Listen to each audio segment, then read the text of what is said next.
seolah-olah gini, oh saya ini terjolimin. Itu kan sinetron dia. Faktanya gimana terjolimin? Dia yang menjolimin orang gitu.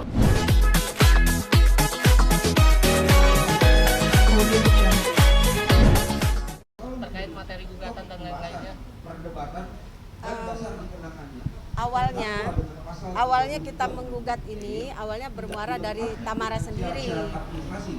Klien kami dilaporkan di Polda Jawa Barat mengenai penggelapan. Yang digelapkan itu apa? Barangnya masih ada, hotelnya masih ada, saham dia juga masih ada, nggak bergerak. Nah, karena ulah dia dari awal, akhirnya klien kami itu membuka dokumen berangkas.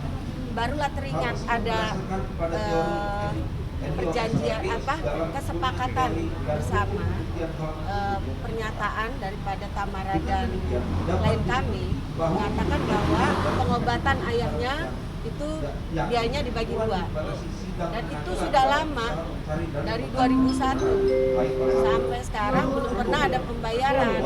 Makanya kami gugatlah di sini. Kenapa kami gugat? Karena Tamara ini tidak bisa bertemu dengan kakaknya ini, nggak pernah ketemu lah. Nah, makanya mungkin dengan adanya gugatan ini bisa dilakukan mediasi nantinya.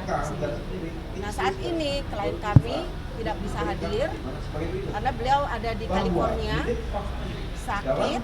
Kemungkinan baru bisa dari dokter ya, ada surat sakitnya.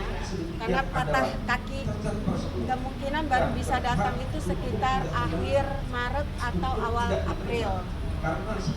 Jadi ini nanti kita kan sidang pertama ini kan mengajukan kuasa kita, verifikasi ya. Jadi verifikasi kuasa kita. Nah, nanti setelah itu baru dilakukan mediasi. Bu, kenapa Bu Tamara nggak pernah ketemu dengan kakaknya? Ada masalah? Nah, ini memang hubungan mereka itu sudah lama, sekitar kira-kira itu tahun 2016 udah mulai tidak bisa berkomunikasi lagi. Berarti sebelumnya ada komunikasi dan Tamara mengetahui perihal biaya pengobatan yang harus dibagi. Ada, dan ada tanda tangan dia kok di atas materai buat pernyataan. Nah, malah dikatakan ada lawyer yang mengatakan bahwa Tamara itu umurnya 20 tahun saat itu.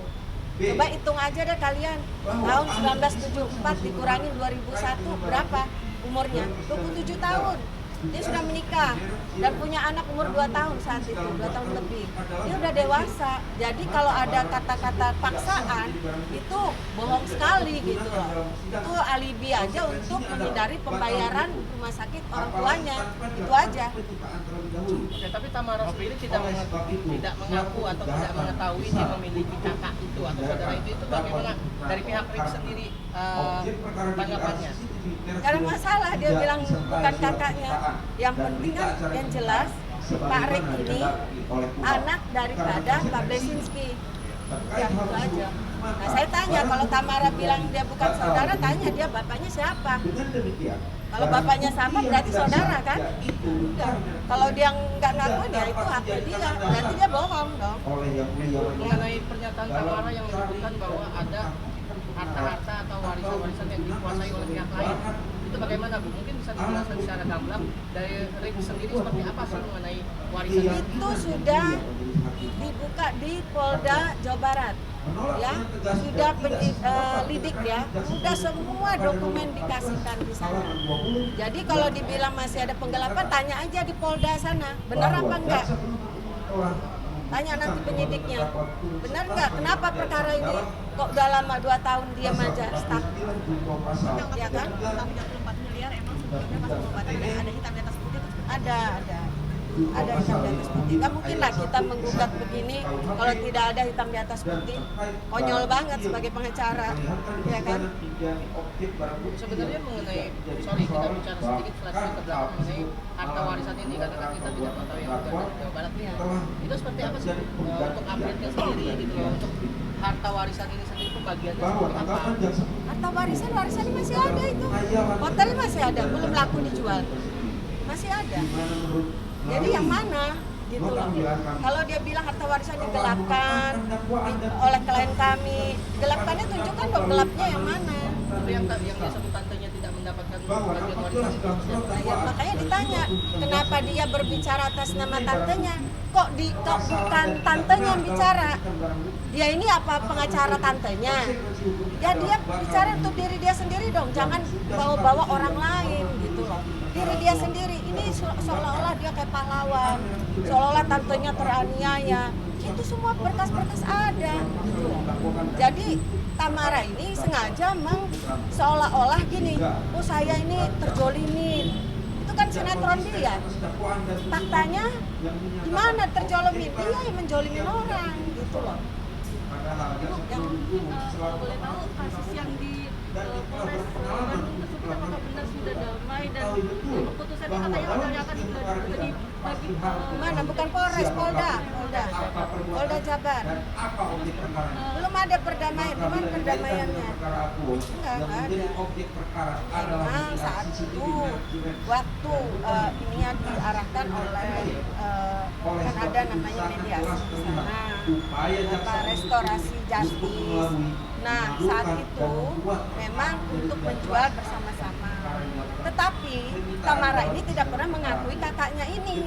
Selalu kalau menjual juga, oh ini ada yang sah, yang punya ini. Nah itu udah nggak benar.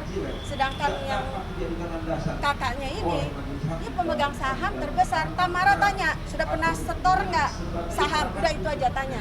Udah pernah nggak nyetor saham? Itu aja. Saya mau dengar dari dia. Ada nggak tunjukkan buktinya kalau dia pernah setor saham dia. Jadi jangan selalu membolak-balikan omongan. Ini kakaknya ini sebenarnya nggak mau seperti ini. Karena sering pemberitaan yang negatif, itu kan mengganggu bisnis dia juga. Beliau ini kan pembisnis, ada di Amerika dan di Indonesia. Jadi kan reputasi dia rusak dibuat seperti ini gitu. Kalau benar dia melakukan penggelapan atau apa, nggak ada masalah. Ini tuh buktikan gitu loh. Jangan selalu klien kami didiskreditkan. Mengenai RUPS gimana Bu? Katanya 19 kali tidak muncul ke dalam rapat. Tanya di Polda. Tanya Polda Jawa Barat. Kalau saya jelaskan lagi capek. Karena itu sudah semua kita serahkan semua. Bukti-bukti di sana. Tapi benar cuma 3 kali doang diundang mau di koran. Sekarang mau koran, mau apa, dia harusnya tahu dong. Hadir dong. Jangan mempersulit. Dan dia selalu mengatakan bahwa oh ini bukan untuk saya, tapi untuk yang ini gitu, yang saudara-saudara yang lainnya. Dia harus jangan seolah-olah jadi pahlawan gitu loh. Bu, yang ingin dicapai di sidang ini seperti apa sih untuk awalan perkara ini? Ya awalnya kita maunya dia hadir. Nanti klien kami hadirkan juga dari Amerika. Dia kooperatif apa enggak? Datang, nanti kita waktunya kita minta dengan hakim, majelis hakim, karena kan dia sedang sakit. Bisanya itu akhir Maret atau awal April. Nah nanti kita mintakan waktunya dan itu kita minta Tamara harus hadir. Biarlah mereka bermediasi di sini. Syukur-syukur tercapai gitu loh kesepakatan. Karena mereka ini kan bersaudara, jadi ngapain ribut-ribut? Kalau nggak dimulai nggak kayak gini kok. Yang diinginkan oleh Erik apa? Yang diinginkannya, ya yang diinginkannya ya pastinya perdamaian dong. Apa sih yang diributin? Karena yang keluarga Blesinski ini hanya mereka berdua.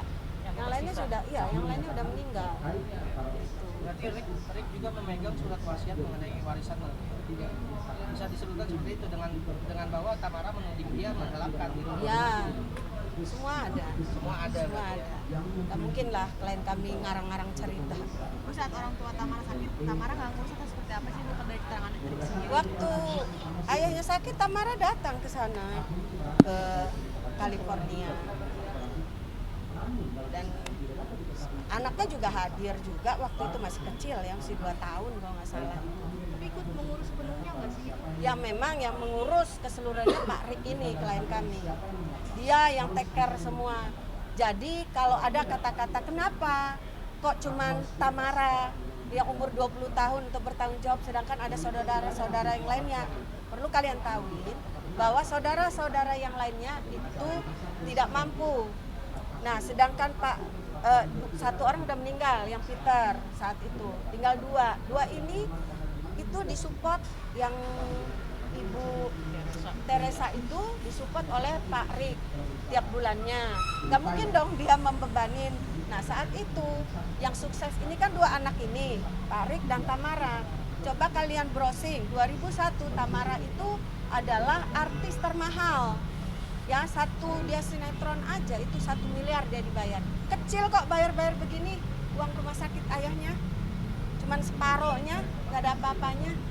Nah, makanya saat itu Tamara berjanji buat pernyataan bahwa dia menyanggupin untuk membayar rumah sakit ayahnya. 34 miliar itu. Berarti ada surat pernyataan Bu ya? Ada. Kedua belah pihak bertanda tangan. Misal 34 miliar itu. Bukan 24 miliar. Tahu, makanya dengerin orang ngomong 103.000 US dollar dibagi 2. Nah, 21 tahun itu kalau kita investasi ada bunganya, kan begitu.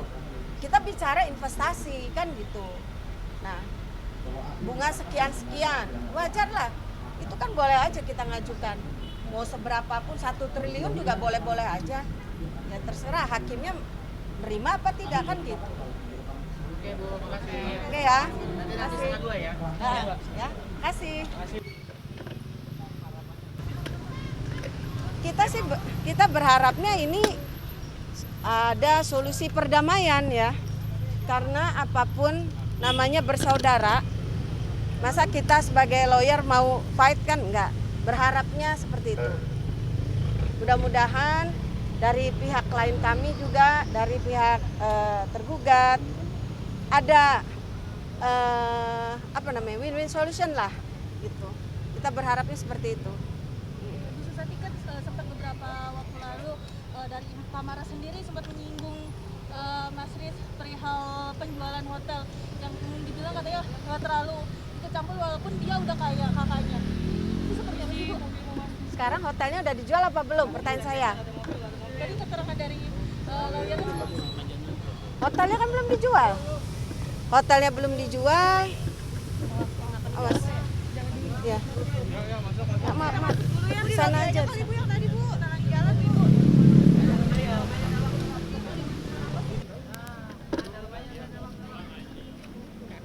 ini agak ngantuk. Bang, mungkin dari Bang tadi seperti apa hasil di dalam Ibu? Iya, tadi harapan majelis hakim, harapannya kan ini dilakukan mediasi ini adanya suatu perdamaian seperti itu. Ya kita juga sebagai advokat, kita berharapnya juga seperti itu gitu. Nah, mudah-mudahan nanti ada kata sepakat. Yang tadi pertanyaan menanggapi perihal postingan dari Tamara sendiri yang bilang katanya Kakak Sulung yang terlalu ikut campur urusan jual beli urusan penjualan dari hotel tersebut. Mungkin kalian seperti apa Bu? Ini yang saya gugat ini masalahnya bukan masalah hotel ya. Yang saya gugat ini adalah gugatan Wan Prestasi mengenai pengobatan ayahnya. Waktu itu sakit tahun 2001 ada suatu kesepakatan pernyataan yang dibuat oleh Tamara dan klien kami Pak Rik Blesinski, dan itu disepakatin dibagi 2 saat itu. Jadi kalau menceritakan lagi tentang hotel ini nggak nyambung banget gitu. Ini masalahnya yang kesepakatan pembayaran rumah sakit.